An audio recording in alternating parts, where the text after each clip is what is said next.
जल्दी से खाना खा लो बेटा, तुम्हारे लिए खुशखबरी है।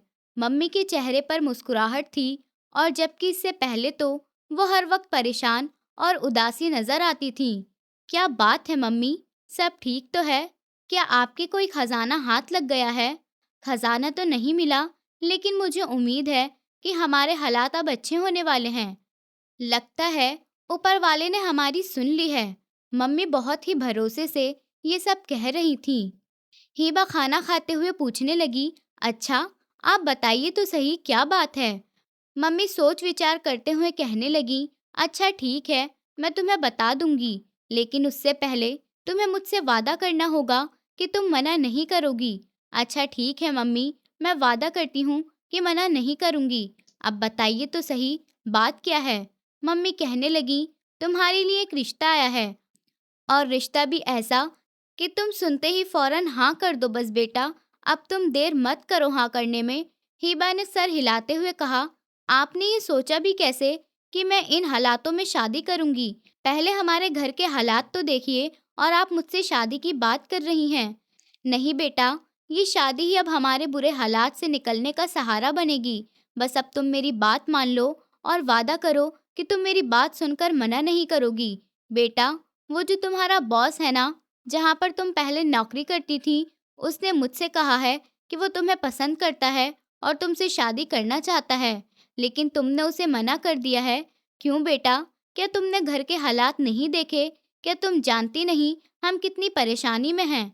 मम्मी ने बड़े ही परेशान होते हुए हीबा को देखा था। हीबा उलझकर कहने लगी, कौन? मेरा बॉस कौन आया था? मम्मी क्या नाम बताया था उसने अपना? वो लंबा चौड़ा खूबसूरत सा इंसान था। अरे हाँ, याद आ गया, ज़ीशान शाह नाम बता रहा था वो अपना। ये नाम सुनते ही हिबा ने अपने होंठ मींच लिए। हिबा एकदम खाना छोड़कर खड़ी हो गई और कहने लगी, अब उसकी इतनी हिम्मत कि वो घर आने लगा। हिबा के माथे पर बल आ गए थे। मम्मी ने उसे परेशान देखा तो पूछा, क्या हो गया है बेटा तुम्हें? वो तो मुझे बड़ा नेक लग रहा था और कह रहा था कि मैं आपकी बेटी से शादी करना चाहता हूँ, बस आप अपनी बेटी की मर्जी पूछ लेना। बेटा, तूने मुझसे वादा किया है, मैं 1000 वादे तोड़ सकती हूँ और उस पर कोई शर्म भी महसूस नहीं करूँगी मम्मी। अगर अब वो इंसान यहाँ पर आए तो उसे धक्के मारकर घर से निकाल देना। क्यों? ऐसा क्या हुआ है? मम्मी हैरान थी। वो जानती थी कि हिबा बिना वजह तो ये सब कुछ नहीं कह सकती है। हिबा की आंखें लाल हो गईं। अगर उसने ज़िशान की हरकतें, उसके जुल्म की दास्तान सुना दी, तो मम्मी भी उस पर थूकना भी पसंद नहीं करती। हिबा ने मम्मी से कहा, अच्छा यही होगा कि इस बात को यहीं पर ख़त्म कर दें, और कल मुझे सैलरी मिलने वाली है। आप नासिर के पैसे उसके मुंह पर मार देना और बाकी बचे हुए पैसों से घर का राशन ले आना। मैं सोच रही हूँ अपने छोटे भाई बहन का एडमिशन किसी सरकारी स्कूल में करवा दूं। ये सब उसने मम्मी को बता दिया, और जबकि मम्मी अंदर से परेशान हो गई थी और कुछ बात भी नहीं कर पाई थी हिबा से, और हिबा के चेहरे पर गुस्सा साफ दिखाई दे रहा था। हिबा जब रात को बिस्तर पर लेटी थी तो बहुत कमजोरी और थकान महसूस कर रही थी। उसे ऐसा लग रहा था जैसे कोई काम करने की अब हिम्मत ही नहीं है। अजीब सी घबराहट और पसीने ने उसे अपनी लपेट में ले लिया था, तो वो कमरे से बाहर आकर आंगन में कुर्सी पर बैठ गई। सोते जागते बड़ी बेचैनी से रात कटी थी। सुबह वो स्कूल चली आई। स्टाफ रूम में बैठी हुई नाश्ता कर रही थी कि तभी नाश्ता करते हुए उसे एकदम से उबकाई आने लगी। साथ में बैठी हुई टीचर्स उसे घूर घूर कर देख रही थी, जबकि हिबा खुद अपनी हालत पर परेशान थी। जल्दी से फ्रेश होकर वो क्लासरूम में चली गई, लेकिन पूरा दिन ही अजीबो-गरीब गुजरा था। ऊपर से वही स्कूल की टीचर्स उससे कहने लगी कि क्या हुआ, आपकी तबीयत तो ठीक है ना? इतनी उल्टियाँ क्यों आ रही हैं आपको? हिबा की खूबसूरती की वजह से स्कूल की बाकी टीचर्स उससे जलती थीं। हिबा के बारे में स्कूल में ये फैला दिया था कि वो बहुत एटीट्यूड वाली है, जबकि हिबा ज़्यादा किसी से बातचीत नहीं करती थी, सिर्फ अपने काम से काम रखती थी। लेकिन हिबा ने भी उन टीचर्स को मुंह तोड़ जवाब दिया था, जी हो जाती है तबीयत खराब, आपकी नहीं होती क्या? आप साल के 12 महीने ठीक रहती हैं। हिबा गुस्से से ये कहते हुए क्लासरूम में आ गई थी। तबीयत तो काफी दिन से खराब महसूस कर रही थी, लेकिन आज उसने सोचा था कि डॉक्टर के पास जाएगी। वो छोटी बच्ची तो नहीं थी जो इन बातों को नहीं समझती। शुक्र था कि आज उसे सैलरी भी मिलने वाली थी। सैलरी मिलते ही वो सीधा डॉक्टर के क्लिनिक में चली आई। हिबा नहीं जानती थी कि उसकी बदकिस्मती भी उसके साथ चली आ रही है। डॉक्टर को अपनी तबीयत का हाल बताते हुए वो अजीब सी उलझन का शिकार हुई थी। डॉक्टर साहब, काफी दिनों से तबीयत ठीक नहीं है। कुछ खाती हूँ तो उल्टी आ जाती है और खाना पीना भी मुझे अच्छा नहीं लग रहा। थकान, मायूसी, डिप्रेशन सा फील हो रहा है मुझे। डॉक्टर ने उसकी आंखों में देखते हुए कहा, क्या आप मैरिड हैं? वो अपने होंठ काटने लगी और झिझकते हुए हाँ कह दिया। तो डॉक्टर मुस्कुराकर कहने लगी कि इसमें परेशानी की क्या बात है। फिर चलिए, आप लेट जाइए, मैं चेक करती हूँ। हो सकता है कि कोई खुशखबरी हो। हिबा के पैरों तले जमीन न रही थी। वो खाली खाली नजरों से बस डॉक्टर को देखे जा रही थी और बेड पर लेट गई। डॉक्टर उसे चेक करने लगी और फिर डॉक्टर ने कयामत खेज खबर सुनाई थी। 8 वीक हो चुके हैं आपकी प्रेगनेंसी को। ये सुनकर उसके शरीर में सनसनाहट सी दौड़ गई थी। ऐसा लग रहा था कि बस अब जान निकल चुकी है, खाली उसकी लाश बैठी हुई है। वो इतनी ज्यादा परेशान हो गई थी कि डॉक्टर भी उससे पूछे बिना ना रह सकी थी। क्या हुआ? आप बच्चा नहीं चाहती हैं क्या? नहीं डॉक्टर साहिबा, अभी तो मैं बहुत ही परेशान हूँ। मैं बच्चे का सोचना भी नहीं चाहती थी। हिबा को सांस लेना भी मुश्किल हो रहा था। वो रिपोर्ट लेकर क्लिनिक से बाहर आ गई थी, लेकिन यहाँ पर उसकी बदकिस्मती ने उसे दावत दी थी। सामने बैठी मोहल्ले की औरतें अपने बहू को लेकर आज इस क्लिनिक पर आई थीं और वो हिबा को देखकर उसे पहचान गई थीं। ये क्या करने आई है भला? लेडी डॉक्टर के पास वो अपनी बहू के कान में फुसफुसाने लगी। फिर अंदर जाकर डॉक्टर से कहने लगी, अरे डॉक्टर साहिबा, वो जो अभी लड़की बाहर गई है, उसे भी कोई खुशखबरी है क्या? तो डॉक्टर लापरवाही से कहने लगी, आप क्यों पूछ रही हैं? लेकिन फिर भी बता देती हूँ। जी हाँ, वो प्रेग्नेंट है। ये सुनकर आंटी ने अपने कानों पर हाथ रख लिए थे। तौबा तौबा, डॉक्टर साहिबा, कैसा जमाना आ गया है। देखो तो सही, कुंवारी लड़कियां भी प्रेग्नेंट होने लग गई हैं। बाहर नौकरी करने का यही नतीजा होता है। डॉक्टर हैरान रह गईं, लेकिन उस लड़की ने तो कहा था कि वो मैरिड है। अरे डॉक्टर साहिबा, वो झूठ कह रही है। वो हमारे मोहल्ले में ही रहती है। ये दो माँ बेटी हैं। लड़की तो नौकरी करती है और माँ विधवा है। डॉक्टर साहिबा खामोश रहीं। वो अपने दूसरे पेशेंट को चेक करने लगी।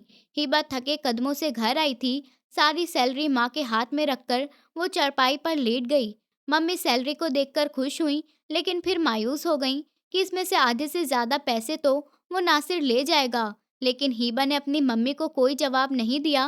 वो तो खुद मायूस और परेशान थी। ये सब उसके साथ क्या हुआ था? वो कल ही डॉक्टर के पास जाएगी इस मुसीबत से जान छुड़ाने के लिए। हिबा ये फैसला कर बैठी थी। जिशान शाह आज फिर हिबा की माँ के सामने बैठा था। मुझे माफ कर दो बेटा, हिबा तो तुम्हारा नाम सुनना भी पसंद नहीं करती। वो कह रही थी कि तुम एक अच्छे इंसान नहीं हो। मैंने उसे समझाया भी कि तुम देखने में बहुत अच्छे इंसान लगते हो, लेकिन बेटा, मैं उसे राजी नहीं कर सकती। वो बहुत जिद्दी है। जिशान शाह के चेहरे पर मायूसी छा गई थी। कई दिनों से जो उसके साथ हो रहा था, वो उसे समझ ही नहीं पा रहा था। उसे अपने गुनाहों का एहसास हो रहा था। हिबा की परेशानी देखकर और हिबा के माँ के आंसू और उनके घर के हालात देखकर ही उसने एक फैसला किया था। आजकल जिशान का किसी भी लड़की को देखकर दिल नहीं मचलता था। न जाने क्यों उसका इन सब चीज़ों से दिल भर चुका था। वो एक ऐसी ही लाइफ चाहता था जो एक इंसान की आइडियल लाइफ होती है। उसने अब तक कितनी लड़कियों के साथ खेल खेला था और टाइम पास किया था, लेकिन हिबा पहली लड़की थी जिससे उसने निकाह किया था। वो हिबा को पूरे दिल के साथ अपनाना चाहता था। वो की गई गलतियों की हिबा से माफ़ी मांगना चाहता था, लेकिन हिबा ज़ीशान की कोई भी बात सुनने को तैयार नहीं थी। ठीक है आंटी, लेकिन फिर भी आप कोशिश करना, शायद वो आपकी बात मान जाए। मैं जा रहा हूँ, लेकिन मेरा दिल बहुत ही मायूस है। ज़ीशान का उतरा हुआ चेहरा देखकर हिबा की मम्मी हैरान रह गई थी। फिर वो खुले दरवाजे से निकलता चला गया, लेकिन आने वाला वक्त फिर से उसे इस दरवाजे पर लाने वाला था। डॉक्टर साहिबा, प्लीज़ मुझे आपकी मदद की ज़रूरत है। मैं ये बच्चा नहीं चाहती। आप किसी भी तरह से इसे खत्म कर दीजिए। डॉक्टर ने उसे घूर कर देखा था। ये क्या कह रही हैं आप? उस दिन आपने मुझसे झूठ कहा, और जबकि वो दूसरी औरत मुझसे कह रही थी कि आप शादीशुदा नहीं हैं, और आज आप ये बातें कर रही हैं, तो इससे ये साबित हो गया कि आप शादीशुदा नहीं हैं। आई एम सॉरी, मैं ऐसे काम नहीं करती। आपकी प्रेगनेंसी को 8 हफ्ते हो चुके हैं। धड़कन भी बढ़ चुकी होगी बच्चे की। आप मुझसे गुनाह करवाना चाहती हैं, मेरी तरफ से इनकार है। डॉक्टर ने हिबा को खरी खरी सुनाई थी। हिबा ने बेबसी से वहीं रोना शुरू कर दिया, वरना वो बहुत कम ही आंसू बहाती थी। उसका दिल जैसे पत्थर का हो गया था। मैं क्या करूं डॉक्टर साहिबा, ये गुनाह मैंने खुद अपनी मर्जी से नहीं चुना है, बल्कि किसी ने मेरे साथ जबरदस्ती निकाह किया और फिर मुझे दुनिया में भटकने के लिए छोड़ दिया, सिर्फ इसलिए कि मैं कमज़ोर हूँ और वो ताकतवर। उसने डॉक्टर साहिबा के सामने सारी सच्चाई बता दी थी। लेकिन फिर भी मैं ऐसा काम बिल्कुल नहीं करूँगी, और आपको तो खुश होना चाहिए कि ये आपकी नाजायज़ औलाद नहीं, बल्कि एक निकाह के नतीजे में इस दुनिया में आई है। हो सकता है कि इस औलाद की वजह से उसके दिल में रहम आ जाए और वो आपको अपना ले। आप खुद को इस गुनाह करने के लिए मजबूर न करें, मेरी बात पर गौर करें। डॉक्टर साहिबा ने हिबा को जाने के लिए कह दिया था। वो मायूस होते हुए उठकर घर आ गई थी, लेकिन हिबा नहीं जानती थी, वही मोहल्ले की आंटी जिन्होंने उस दिन उसे डॉक्टर के क्लिनिक में देख लिया था, उन्होंने धीरे धीरे ये बात पूरे मोहल्ले में फैला दी थी कि हिबा कुंवारी होते हुए भी प्रेग्नेंट हो गई है और हिबा एक बदकिरदार लड़की है। ये बात उड़ते उड़ते अर्शी की फैमिली और अर्शी तक भी पहुंच गई थी। तभी अर्शी की माँ भी कहने लगी, देख लो, बड़ी शरीफ लड़की बनती थी। तुम तो बड़ी उसकी तारीफ किया करती थी अर्शी। खूबसूरती का अच्छा फायदा उठाया है उसने, और अगर आगे से तुम उससे मिली या उससे कोई भी बात करी तो अच्छा नहीं होगा। उन्होंने अर्शी को खरी खरी सुनाई थी। उस दिन भी अर्शी ऑफिस में ही बैठी थी कि जिशान शाह ने उसे अपने पास बुलाया था। अर्शी खुश होकर फौरन ही उसके पास चली गई। जी सर, आपने मुझे बुलाया? अर्शी के चेहरे पर मुस्कुराहट थी। आइए बैठिए मिस अर्शी। वो दरअसल मुझे आपसे हिबा के बारे में बात करनी थी। दरअसल मैं उसके घर के हालात अच्छे से जानता हूँ और उनकी थोड़ी बहुत हेल्प करना चाहता हूँ, और मैं ये सोच रहा था कि मैं ये मदद आपके थ्रू कर सकूँ। अर्शी हैरान रह गई और बोली, सर छोड़िए, आप नहीं जानते, मेरा उससे मिलना जुलना बंद है और मेरे घर वालों ने सख्ती से मना किया है उससे बातचीत करने को। अब मैं आपको क्या बताऊं सर कि उसने पूरे मोहल्ले को किस गुनाह की दलदल में फंसा दिया है। बेशर्मी की हर हद पार कर दी है उसने। क्यों? ऐसा क्या किया है उन्होंने? और आप उसके बारे में ऐसी बातें क्यों कर रही हैं अर्शी? जबकि आप जानती हैं कि वो किस कदर और अच्छे किरदार की लड़की है। नहीं नहीं सर, आप उसकी हकीकत नहीं जानते हैं अभी। बहुत सारे लोग ऐसे होते हैं जो अपने चेहरे पर मासूमियत का नकाब ओढ़े फिरते हैं, लेकिन अंदर से वो कुछ और ही होते हैं, और ऐसी हिबा भी है। दरअसल सर, मैं आपको क्या बताऊं, मुझे तो बताते हुए भी शर्म आ रही है। वो अभी कुंवारी है और उसकी शादी भी नहीं हुई, लेकिन न जाने उसने किसके साथ मुंह काला किया है कि वो प्रेग्नेंट हो गई है। जिशान शाह एकदम ही अपनी सीट से उठ खड़ा हुआ था। ये क्या कह रही हैं आप अर्शी? क्या ये सच है? ज़िशान का दिल अजीब सी उलझन का शिकार हो गया था। जी जी सर, ये सच है। लेकिन सर, आप इतना रिएक्ट क्यों कर रहे हैं? अर्शी हैरान थी। फिर एकदम ही ज़िशान शाह ने गाड़ी की चाबियां उठाई थी। अर्शी ऑफिस में ही बैठी रह गई थी, लेकिन वो रुका नहीं था। फौरन ही फैक्ट्री से बाहर निकल आया। उसके कदम हिबा के घर की तरफ थे।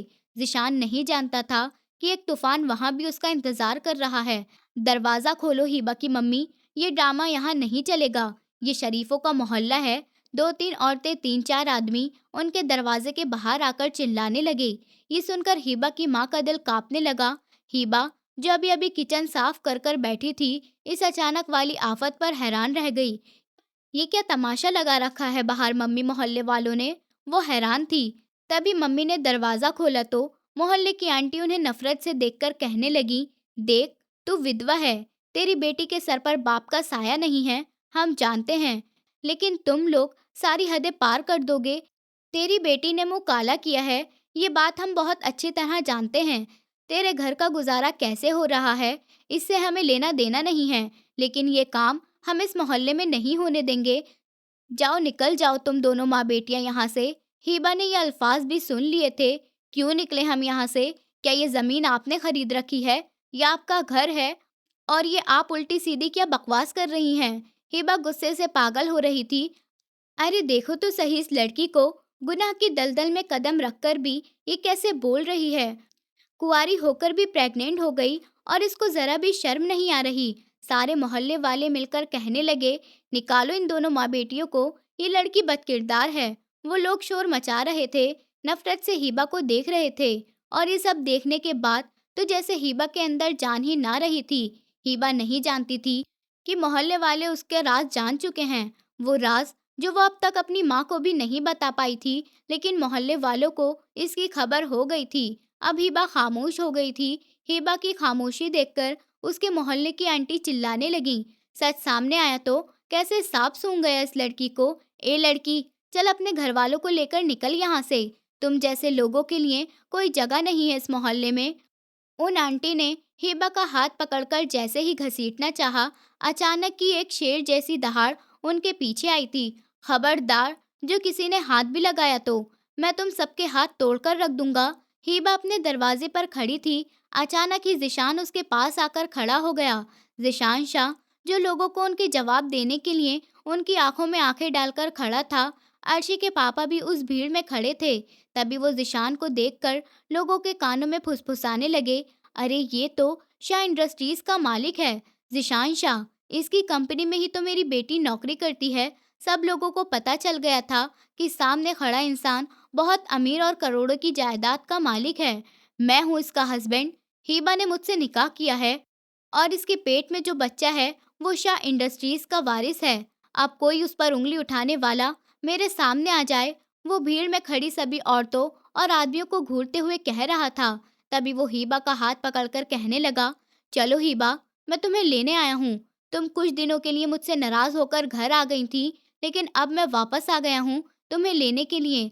जिशान की आवाज़ में नरमी और प्यार था, जबकि पीछे खड़ी हिबा की माँ हैरत से देखती रह गई थी उसके अंदाज पर। जबकि हिबा उखड़ी उखड़ी थी, वो लोगों को गली से जाता हुआ देख रही थी। फिर वो पलटकर अंदर आ गई। उसकी आंखों में आंसू थे और हिबा के दोनों छोटे बहन भाई सहमे हुए कमरे में खड़े थे और हिबा की माँ वो अंदर चली गई थी। जबकि हिबा हाथ मुंह पर रखकर बराबर रोए जा रही थी।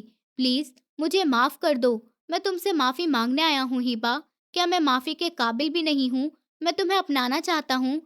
2-3 दफा मैं तुम्हारी मम्मी के पास आ चुका हूँ रिश्ते के लिए। उन्हें बता दो तुम मेरे बच्चे की माँ बनने वाली हो। मैंने तुमसे निकाह किया है। भले ही चाहे निकाह जबरदस्ती हुआ था, मगर दिल में तुम्हारे लिए प्यार है, अपनी गलती का एहसास है। ऊपर वाले के लिए मुझे माफ कर दो। जिशान ने हिबा के आगे हाथ जोड़ लिए थे। हिबा ने नफरत से जिशान की तरफ देखा और फिर उसे जोरदार धक्का दिया था। माफ कर दो तुम्हें इतनी आसानी से? मिस्टर जिशान शाह, तुमने मेरे साथ क्या किया था उस रात मेरी इज्जत खराब की, मेरे साथ जबरदस्ती निकाह किया, फिर मुझे सड़कों पर भटकने के लिए छोड़ दिया। मैं जहाँ पर जॉब कर रही थी, वहाँ के सारे स्टाफ, सारे टीचर को पता चल गया कि मैं प्रेग्नेंट हूँ। पूरे मोहल्ले में मेरी बदनामी हो गई। वो सब लोगों की नज़र में कुंवारी लड़की थी। कोई नहीं जानता था कि ईशा इंडस्ट्रीज का मालिक, जो एक घटिया इंसान है, मुझे ज़बरदस्ती किडनैप किया, ज़बरदस्ती मेरी इज्जत खराब की, ज़बरदस्ती मुझसे निकाह किया। तुमने मेरे साथ इतना बुरा किया और मैं तुम्हें माफ़ कर दूं? मैं तुम्हें कभी माफ़ नहीं करूंगी और ये बच्चा भी ख़त्म करवा दूंगी। इस बच्चे पर तुम्हारा कोई हक रहने नहीं दूंगी और ना ही मैं इसे दुनिया में आने दूंगी। हिबा गुस्से से लाल आंखें लिए चिल्लाई थी और उसकी माँ उसके चिल्लाने से बुरी तरह डर गई थी। तभी वो हिबा को समझाते हुए कहने लगी, क्यों नहीं माफ कर देती तू इसे? ये माफी मांग रहा है ना। इसने तुम्हें तलाक भी नहीं दी और तुम्हें दुनिया में भटकने के लिए भी नहीं छोड़ा और इस बच्चे को भी नाम देने के लिए तैयार है। उसने जो किया वो अपने किए पर शर्मिंदा है। क्यों नहीं समझ रही हो तुम इस बात को? हीबा, वो तुम्हें अपना रहा है। तुम्हारी भलाई इसी में है कि तुम इसके साथ चली जाओ। मम्मी की बात सुनकर हीबा को झटका लगा था। ये आप क्या कह रही हैं? इसके साथ चली जाऊं? मैं मर जाऊंगी, जहर की गोलियां खा लूंगी, मगर इस घटिया इंसान के साथ नहीं जाऊंगी और ना ही मैं इसका बच्चा इस दुनिया में आने दूंगी। हीबा ने जैसे फैसला कर लिया था, बस बस बहुत हो गया है हीबा। जब से मुझे पता चला है कि तुम मेरे बच्चे की माँ बनने वाली हो, जब से मुझे और भी ज़्यादा शर्म आ रही है।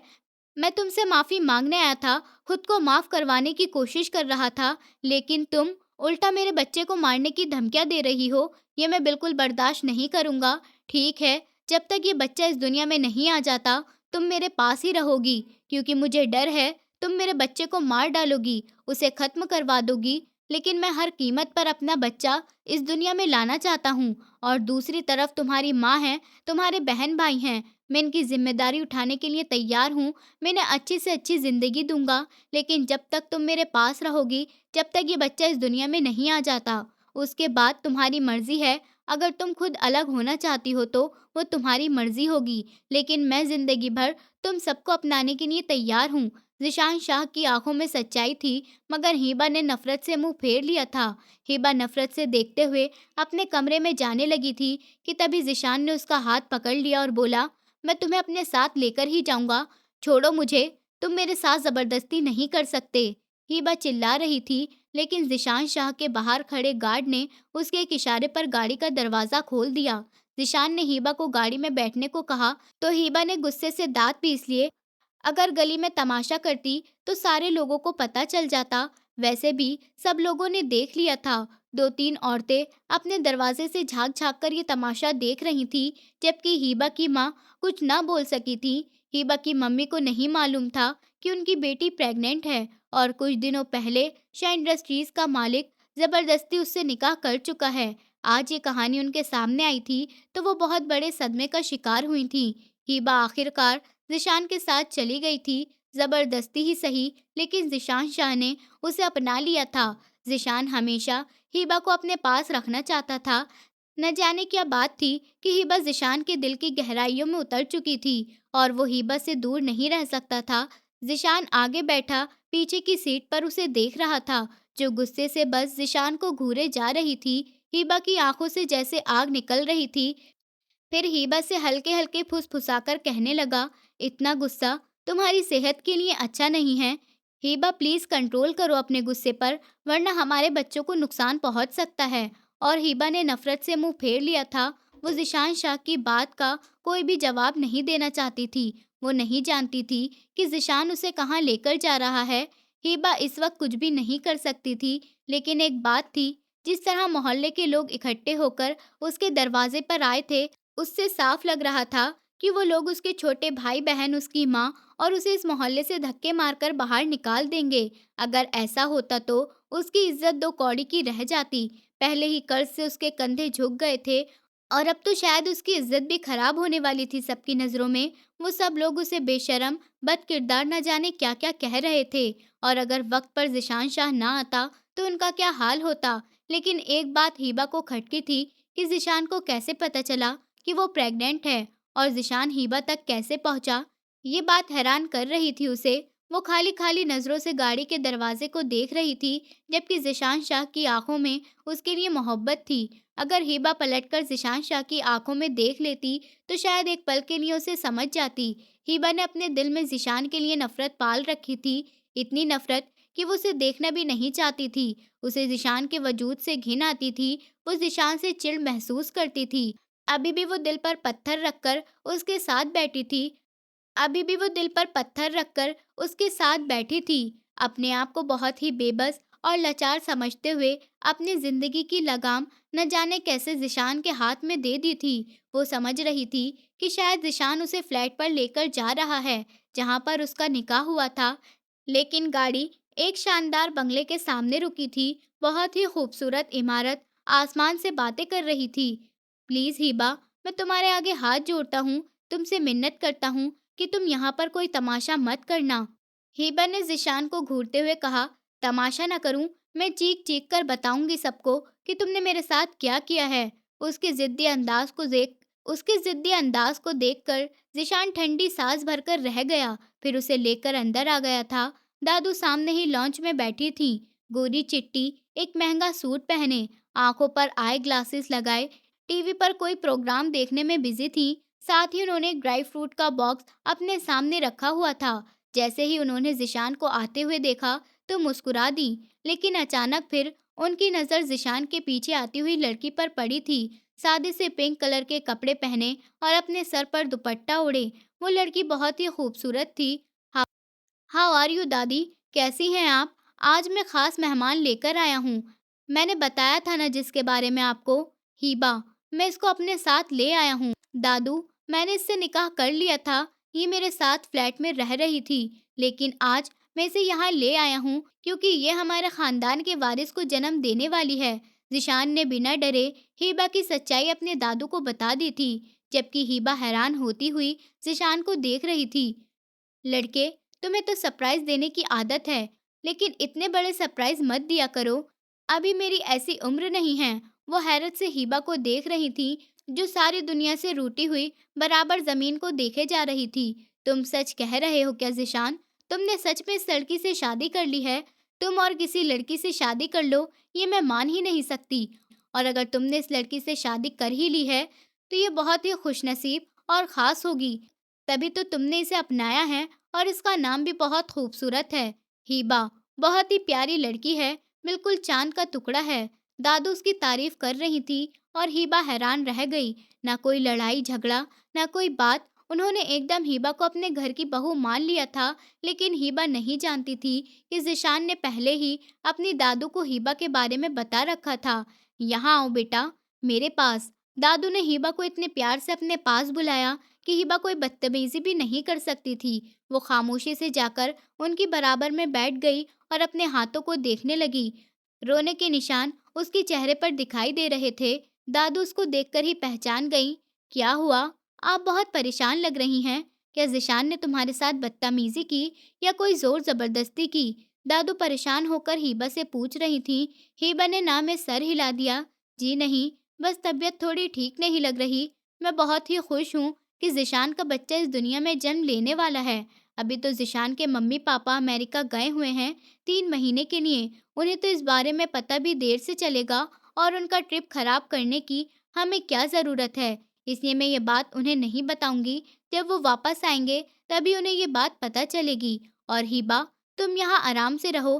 किसी भी चीज़ की कोई परेशानी हो तो तुम मुझे बता सकती हो। वैसे भी ज़ीशान अपने माँ-बाप का इकलौता बेटा है। वो कुछ भी कर ले, उसके मम्मी-पापा उससे कभी नाराज़ नहीं हो सकते। वो तुम्हें भी इस घर की बहू मान ही लेंगे। तुम इतनी परेशान क्यों हो? दादू हिबा की परेशानी की वजह कुछ और समझ रही थीं। हिबा ने ना में सर हिलाते हुए कहने लगी, नहीं, मैं परेशान नहीं हूँ, बस अपनी किस्मत पर हैरान हूँ। किस्मत भी न जाने इंसान के साथ क्या-क्या खेल खेलती है। बाज़ी दफ़ा इंसान वो सब करने पर मजबूर हो जाता है, जो वो बिल्कुल नहीं करना चाहता। हिबा की आवाज़ से उसका दुख साफ पता चल रहा था। दादू ने बड़ी प्यार से उसके सर पर हाथ रखा था। हमारा ज़ीशान बहुत ही बिगड़ा हुआ है। शायद उसके माँ-बाप के ध्यान न देने पर या हमारे घर के लाड-प्यार ने उसे यहाँ तक पहुँचा दिया है। लेकिन बेटा, हमारी सोसाइटी का माहौल ही ऐसा है। पहले तो ये शादी के लिए खुद ही नहीं मानता था और अब इसने खुद ही शादी कर ली है अपनी पसंद से। मुझे हैरत है, इसे कोई आम लड़की पसंद नहीं आती। तुम ज़रूर ही बहुत ख़ास होंगी, किसी हीरे की तरह, कोई कोहिनूर। तभी तो इसने तुमसे शादी की है। इसलिए तुम ये समझो कि तुमने ज़ीशान की ज़िंदगी में एक ख़ास जगह बना ली है। तुम हमारे घर की इकलौती बहू बन चुकी हो। वो बूढ़ी दादी को कैसे बताती कि ज़ीशान ने उसकी हया, उसकी पाकीज़गी को अपने गुरूर का बदला बना लिया था। तभी तो एक रात उसे किडनैप करके अपने फ्लैट में ज़बरदस्ती उससे निकाह किया और फिर पूरी रात उसकी इज़्ज़त ख़राब की। उस नतीजे से आज वो प्रेग्नेंट हो चुकी थी।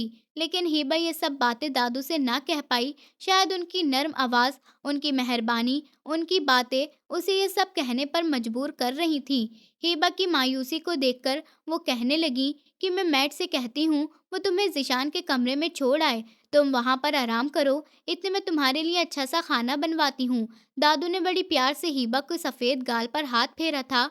उसने भी हाँ में सर हिला दिया। मैड उसे ज़ीशान के कमरे में ले आई थी। कमरा बहुत ही बड़ा, बहुत ही खूबसूरत और उसमें ज़रूरत की हर चीज़ और ठंडक और खुशबू से भरा हुआ था।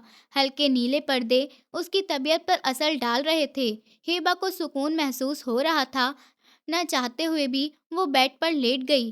कल इस वक्त कहाँ थी और आज कहाँ? इंसान की जिंदगी का कुछ नहीं पता। हिबा की आंखों में आंसू थे। बार बार मम्मी का चेहरा उसकी आंखों में आ रहा था।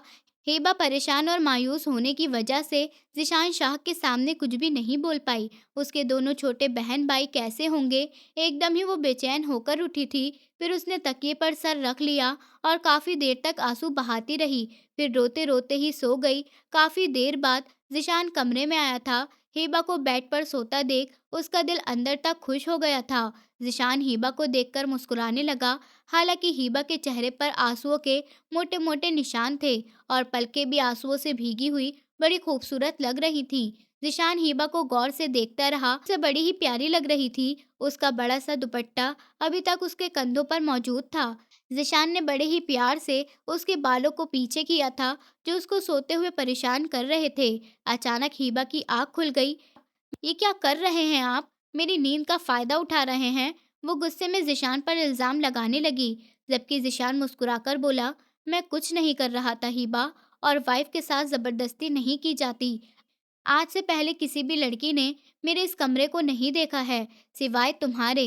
तुम्हारी मेरी ज़िंदगी में ख़ास अहमियत है, जो तुम्हें पता चल जाएगी। ज़िशान हिबा को भरोसा दिला रहा था, लेकिन हिबा ने नफ़रत से करवट बदल ली थी। हिबा ज़िशान के घर आई तो ज़िशान घर से बाहर निकलना ही भूल गया। आज भी वो उसके सामने खड़ा था, और हिबा ब्लैक कलर का डिज़ाइनर सूट पहने बेड पर बैठी थी। हिबा को यहाँ रहते हुए 3 दिन हो गए थे। इस बीच में उसने बिल्कुल भी ज़िशान से बात नहीं करी थी।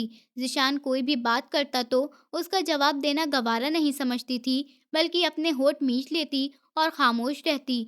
जो बाप बनने के ख़्याल से बहुत खुश था, हर वक़्त हिबा की फ़िक्र करता। चलो, आज मैं तुम्हें डॉक्टर के पास ले चलता हूँ, आखिर पता तो चले तुम्हारी प्रेगनेंसी को कितने दिन हो चुके हैं। ज़िशान बड़े प्यार से हिबा को देखते हुए कह रहा था। हिबा ने उसे दुत्कार दिया, जिस बच्चे में मुझे ज़रा सी भी दिलचस्पी नहीं है, सिर्फ़ आपको है, उस बच्चे के बारे में मैं कुछ जानना नहीं चाहती। जब वो इस दुनिया में आ जाएगा, तो मैं उसको आपके हवाले कर कर आपकी ज़िंदगी से हमेशा के लिए दूर चली जाऊँगी। हिबा ने अपना फ़ैसला सुना दिया था। ज़िशान उसकी बात पर खामोश रहा, फिर वो मुस्कुराकर कहने लगा, अच्छा गुस्सा छोड़ो, चलो डॉक्टर के पास चलते हैं। जब ये बच्चा इस दुनिया में आएगा, जबकि जब देखी जाएगी। हिबा प्लीज़ चलो, मैं देखना चाहता हूँ तुम्हारी तबीयत कैसी है? कोई परेशानी वाली बात तो नहीं है? तुम्हारी आँखें भी बहुत लाल हो रही हैं, और तुम्हें नींद भी ठीक से नहीं आती। डाइट वगैरह का भी ख़्याल रखा करो। डॉक्टर से मैं तुम्हारे लिए अच्छी डाइट लिखवा लूँगा। वो हिबा को मनाने की पूरी कोशिश कर रहा था, लेकिन वो ज़िद्दी अंदाज़ में कहने लगी, मुझे नहीं जाना डॉक्टर के पास, बल्कि मैं मम्मी के पास जाना चाहती हूँ। मेरे छोटे बहन-भाई मेरे यहाँ आने के बाद कैसे रह रहे होंगे? कहीं भूखे ही ना मर गए हों। हिबा की आवाज़ भर आई थी।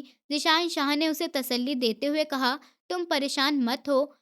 मैंने तुम्हारे उस घटिया मकानदार का किराया उसके मुंह पर दे मारा, और तुम्हारी अम्मी और छोटे बहन भाइयों को दूसरे एक अच्छे से घर में शिफ्ट करवा दिया है, और वो घर भी तुम्हारी अम्मी के नाम कर दिया है, और तुम्हारे दोनों छोटे बहन भाइयों का परसों तक एडमिशन हो जाएगा। मैंने बात कर ली है शहर के सबसे अच्छे स्कूल में। कल मैं वहीं पर बिजी था, तो तुम्हें ज़रा सी भी टेंशन लेने की ज़रूरत नहीं है। ज़िशान मुस्कुराता हुआ बहुत ही अच्छा लग रहा था। हेबा ने आंखें फेर ली, अभी भी उसका चेहरा उतरा हुआ था। चलो, मैं तुम्हें तुम्हारी मम्मी से मिलवा कर लाता हूँ। इस बहाने से वो हिबा को घर से बाहर लेकर जाना चाहता था। इसी बहाने वो डॉक्टर के पास भी जाने को तैयार हो जाएगी। इस बहाने से ज़िशान ने हिबा को मना लिया, और हिबा भी अपनी मम्मी और छोटे बहन भाई को देखने के लिए तड़प रही थी। दुपट्टा कंधों पर संभालती वो उठ खड़ी हुई। वो कमरे से बाहर आई तो नौकर काम करते फिर रहे थे। बिल्कुल महल जैसा घर था, बहुत ही खूबसूरत, लेकिन हिबा को इन सब बातों में दिलचस्पी नहीं थी। वो अपनी छोटी सी जिंदगी में खुश रहने वाली लड़की थी, लेकिन उसे क्या पता था कि उसके साथ ये सब हो जाएगा। न चाहते हुए भी वो ज़िशान शाह की ज़िंदगी में शामिल होने के लिए मजबूर हो गई थी। अभी भी वो खिड़की से बाहर देखती हुई अपने ही ख़्यालों में गुम थी, जबकि ज़िशान गाड़ी चलाते हुए उसको देखते हुए सोच रहा था, एक न एक दिन तुम्हारा दिल नरम हो ही जाएगा हिबा। जब मैंने तुम्हारे खातिर सारे गुनाहों से तौबा कर ली है, मैं अपनी ज़िंदगी पर बहुत शर्मिंदा हूँ, तो फिर तुम्हारा दिल क्यों नहीं बदल सकता? ज़िशान ने सारे गलत काम छोड़कर कुछ अच्छे काम करने शुरू कर दिए थे। वो अब देख सकता था कि लोगों की ज़िंदगियाँ कितनी मुश्किल हैं। उसने हिबा और उसके घरवालों की ज़िंदगी से इस बात का अंदाज़ा लगाया था कि वो कितनी परेशानियों में जी रही थी, और उसको सबसे ज़्यादा परेशान करने वाला हाथ ज़िशान शाह का था। जैसे वो एक अनजान घर में आई तो हैरान रह गई। वो घर बहुत ही अच्छा था, 3 कमरों का वो खूबसूरत सा घर, आराम की हर चीज़ से भरा हुआ था। मम्मी किचन में खाना बना मम्मी किचन में खाना बना रही थीं, जबकि छोटे बहन भाई अपनी नई किताबें देख रहे थे, और हिबा को अपने सामने देखकर वो भागते हुए आए और हिबा से लिपट गए। "अप्पी, अप्पी देखिए, हमें नई बुक्स मिल गई हैं। अब तो हम अच्छे स्कूल में पढ़ेंगे। ये वाला स्कूल तो पुराने वाले स्कूल से भी ज़्यादा अच्छा है। ज़ीशान भाई ने हमारा एडमिशन करवा दिया है। वो कल हमें अपने साथ लेकर गए थे। वो दोनों खुशी-खुशी बता रहे थे, जबकि मम्मी ने फ़ौरन ही ज़ीशान शाह के सामने चेयर रखी थी। वो मुस्कुराते हुए उस पर बैठ गया था। हिबा मम्मी से गले मिलकर रोने लगी। "मम्मी, आप ठीक तो है ना? कोई परेशानी तो नहीं?" "अरे नहीं बेटा, ज़ीशान ने तो सारी परेशानियाँ दूर कर दी।" ज़ीशान कह रहा था कि अगर कोई भी परेशानी हो तो बस उसे बता देना, हिबा से कहने की ज़रूरत नहीं। और बेटा, उसने तो मुझे सिलाई सेंटर भी खुलवा दिया है। मैं शाम के वक्त बच्चों को सिलाई भी सिखाती हूँ। आराम से मेरा टाइम भी गुजर जाता है और दोनों बच्चों का भी एडमिशन करवा दिया है। बेटा, ज़ीशान का बहुत बड़ा एहसान है हम पर। मेरी बच्ची, तो अब हमें मायूस मत करना। बड़ी मुश्किल से हम जिंदगी की तरफ पलटने पर मजबूर हुए हैं। मेरे बच्चे बहुत ही खुश हैं और मुझे ये घर मिला है। अगर ज़ीशान कुछ कह भी दे तो इसकी बात दिल पर मत लेना। मम्मी ने हिबा के आगे हाथ जोड़ लिए थे। वो बस चुपचाप खड़ी थी। उसके लिए अपनी इज्जत और अपने गुरूर का सौदा करना इतना भी आसान नहीं था। लेकिन हिबा अब मजबूर हो गई थी। अब वो ज़ीशान से नहीं जीत सकती थी। ज़ीशान के पास पावर है, पैसों की ताकत, जबकि हिबा बिल्कुल खाली हाथ थी। लेकिन एक इत्मीनान हो गया था कि मम्मी के चेहरे पर सुकून था, उसके दोनों बहन भाई के चेहरे पर खुशी थी। इससे बढ़कर इस दुनिया में कुछ भी हिबा के लिए नहीं था। हिबा खामोश बस बैठी रही। फिर मम्मी ने मज़ेदार खाना बनाया। ज़ीशान ने इतने मज़े ले लेकर वो खाना खाया था और फिर दोनों भाई बहन से बातें करने लगा। मम्मी हिबा को समझाते हुए कहने लगी, बेटा, अपनी सेहत का ख्याल रखा करो और इस बच्चे का भी, जो तुम्हारी ताकत बनेगा। हिबा की आंखों में आंसू थे। हिबा कुछ कह न सकी थी।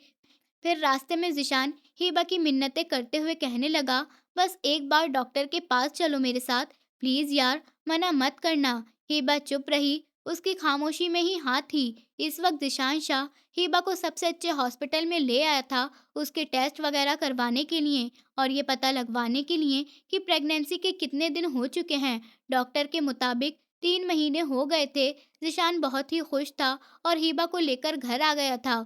उसने घर जाकर दादू को ये बात बताई तो दादू मुस्कुराकर कहने लगी, मैं तो सोच रही हूँ तुम्हारे मम्मी पापा को भी ये खुशखबरी सुना ही दूँ। अच्छा है, वो जल्दी वापस आ जाएँगे। ज़ीशान शाह मुस्कुराते हुए कहने लगा, नहीं, बिल्कुल नहीं। जब वो वापस आएँगे तो उनके लिए सरप्राइज़ होगा। हिबा खामोश बैठी थी, उनकी बातों में हिस्सा नहीं ले रही थी।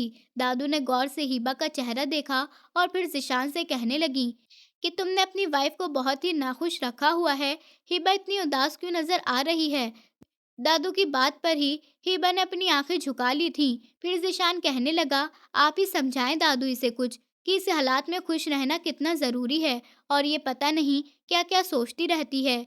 क्यों बेटा, क्या बात है जो तुम्हें परेशान करती है? दादू बड़े प्यार से हिबा से पूछ रही थी। हिबा घबरा गई और बोली, बस कुछ नहीं, मैं तो ऐसे ही खामोश रहती हूँ। बेटा, खुश रहने की कोशिश किया करो, इस तरह से बच्चे पर अच्छा असर होगा। जब मन खुश रखोगी तो बच्चा भी सेहतमंद और अच्छा पैदा होगा। दादू हिबा को खुश रहने के तरीके समझा रही थी। हिबा बस खामोशी से उनकी बातें सुनती रही, जबकि ज़ीशान ये सब सुनकर मुस्कुरा रहा था। ज़ीशान ने हिबा के लिए कपड़ों का ढेर लगा दिए थे।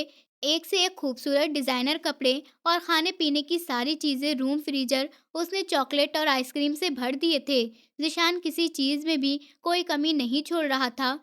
लेकिन हिबा के चेहरे की मायूसी किसी भी हाल में कम नहीं हो रही थी। वो हर वक्त परेशान और उदास रहती। मैं ऐसा क्या करूं जो तुम मुझसे खुश हो जाओ और मुझे माफ़ कर दो? ज़ीशान हिबा के आगे मिन्नतें करता। उसने हिबा की मोहब्बत में खुद को बदल लिया था। उस रात ज़बरदस्ती कर कर आपने मेरे गुरूर को मार दिया, मेरी खुददारी को छीन लिया। मैं अंदर से मर चुकी हूँ मिस्टर ज़ीशान शाह। अब मैं ज़िंदा नहीं, बल्कि एक मुर्दा लाश बन चुकी हूँ। हिबा के ये अल्फाज सुनकर ज़ीशान खाक हो गया। दिल पर पत्थर रखकर उसकी बातें सुनता रहा।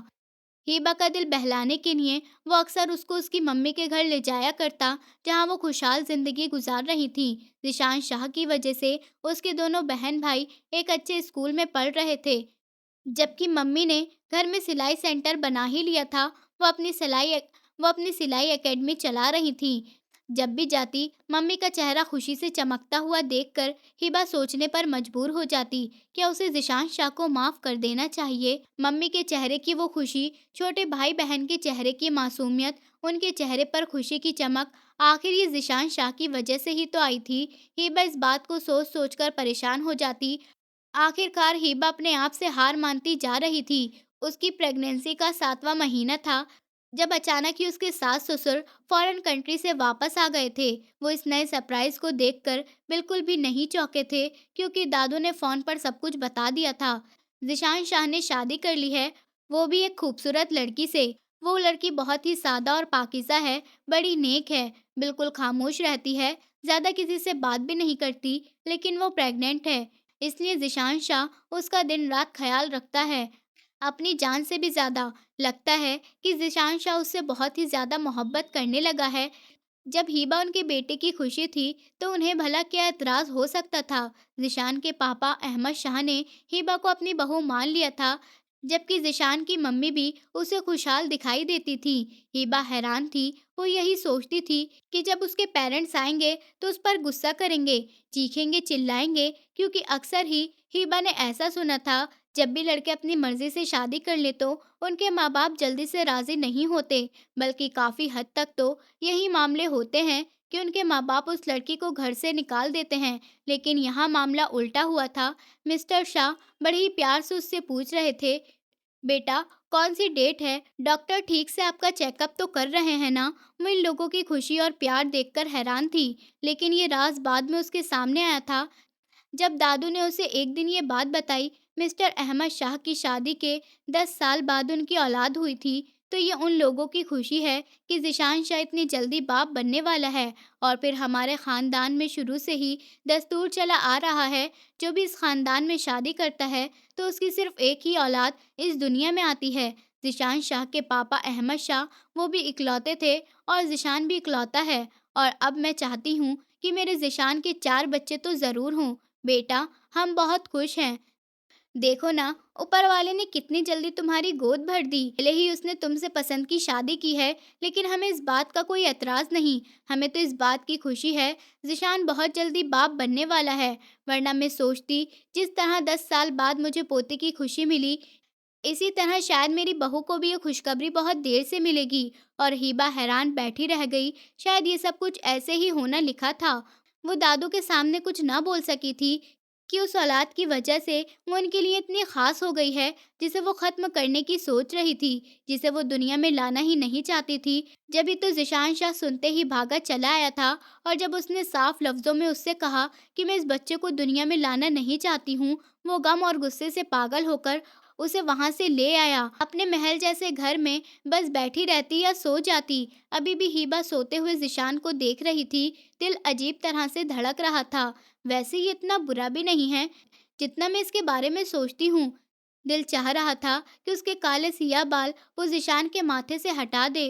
गुलाबी होठ सख्ती से मींचे हुए थे, शायद गहरी नींद की वजह से। हिबा नरमी से ज़िशान को देखे जा रही थी। बेशक दिलों में मोहब्बत डालने वाली ऊपर वाले की जात है, और हिबा का दिल भी बदल रहा था। फिर हिबा ने शहर के सबसे बड़े हॉस्पिटल में नॉर्मल डिलीवरी से अपने बच्चे को जन्म दिया था। जिशान के पापा अहमद शाह ने उसे अपनी गोद में ले रखा था। वो उनके लिए बहुत ही खास वक्त था। और जबकि जिशान तो खुशी से पागल होते हुए पूरी हॉस्पिटल में मिठाइयाँ बांटता फिर रहा था, दादू भी वहीं पर बैठी हुई हिबा की और उनके बच्चे की सलामती की दुआ मांग रही थी। शाह हाउस में खुशियों का जश्न मनाया जा रहा था कि तभी जिशान हिबा को अकेला देखकर उसके पास आया था। तुम कैसा महसूस कर रही हो हिबा? तुम्हें कहीं कोई तकलीफ तो नहीं, कोई दर्द तो नहीं है? हिबा ने ना में सर हिलाया था। ठीक है, फिर घर चलो। दादू ने बहुत ही शानदार वेलकम रखा है घर में। तुम देखोगी तो हैरान हो जाओगी। हिबा की माँ और उसके छोटे भाई बहन भी हॉस्पिटल में आए हुए थे। जिशान उन्हें भी ले आया था। फिर शाम को जब हिबा घर जा रही थी, चेहरे पर थकान और कमजोरी थी, लेकिन उनकी खुशियों की वजह से वो मुस्कुराने पर मजबूर थी। शानदार वेलकम हुआ तो हिबा हैरान रह गई। बहू के और पोते के आने की खुशी में घर सजाने में कोई कमी ना छोड़ी थी। हिबा ने अपनी गोद में अपने चांद जैसे बेटे को देखा और उसका माथा चूम लिया। कहाँ तो वो उसको दुनिया में लाना ही नहीं चाह रही थी, और अब ऐसे ममता उसके दिल में भरी थी कि जुदा होने का दिल भी नहीं चाह रहा था। देखो, कैसा है हमारा बच्चा, इसे माँ की ज़रूरत है और बाप की भी। हमें मिलकर अपना खानदान पूरा करना है। प्लीज़ हिबा, मुझे माफ़ कर दो। तुम भी अपना दिल साफ कर लो। हिबा 2 पल के लिए ज़िशान को घूरती रही और फिर मुस्कुराने लगी। उसे मुस्कुराते हुए देखकर ज़िशान की जान में जान आई, क्योंकि हिबा बहुत कम मुस्कुराती थी और आज हंसी तो खुलकर कि उसकी आंखों से आंसू चमकने लगे। फिर बिना किसी झिझक के वो ज़िशान के गले से लग गई थी। आप मुझे छोड़ेंगे तो नहीं ना? कभी धोखा तो नहीं देंगे ना? दूसरी उन लड़कियों के साथ टाइम पास तो नहीं करेंगे ना? वही बीवी वाली बातें। यार, इतनी मुश्किल से तो तुमने मुझे माफ़ किया है और मैं फिर वही हरकतें करूँगा? नहीं, इतनी हिम्मत नहीं है मुझ में। मेरी हिबा ने मुझे माफ़ कर दिया है, मेरे लिए यही बहुत है। ज़िशान ने हिबा को अपने सीने से लगा लिया था, बहुत प्यार से उसके चेहरे की तरफ देखा। हिबा मुस्कुरा रही थी। ये बिल्कुल आपके जैसा है। नहीं, थोड़ा-थोड़ा तुम्हारे जैसा भी है। ज़िशान की आँखों में हिबा के लिए मोहब्बत झलक रही थी। हिबा मुस्कुरा दी। जीत, ज़िद, गुरूर और घमंड की नहीं हुई, बल्कि रिश्ते, मोहब्बत और मान की हुई थी, जो हिबा ने ज़िशान के घर में आकर पाया था। यहाँ की मोहब्बत देखकर हिबा का दिल झुकने पर मजबूर हो गया था। शाह परिवार की और उनके बच्चे की और खासकर ज़िशान की दीवानगी ने हिबा को प्यार करने पर मजबूर कर ही दिया था। वो दोनों अपने बच्चे को देखकर खुश हो रहे थे। शायद उनकी आने वाली ज़िंदगी उससे भी ज़्यादा खूबसूरत थी। और यही हमारी स्टोरी की हैप्पी एंडिंग होती है। दोस्तों, उम्मीद करती हूँ आपको हमारी कहानी पसंद आई होगी। कहानी पसंद आई है तो वीडियो को लाइक करें, चैनल पर नए हैं तो चैनल को सब्सक्राइब करें और हाँ, नोटिफिकेशन बेल को ज़रूर दबाएं ताकि अगली अपडेट सबसे पहले आपको मिले।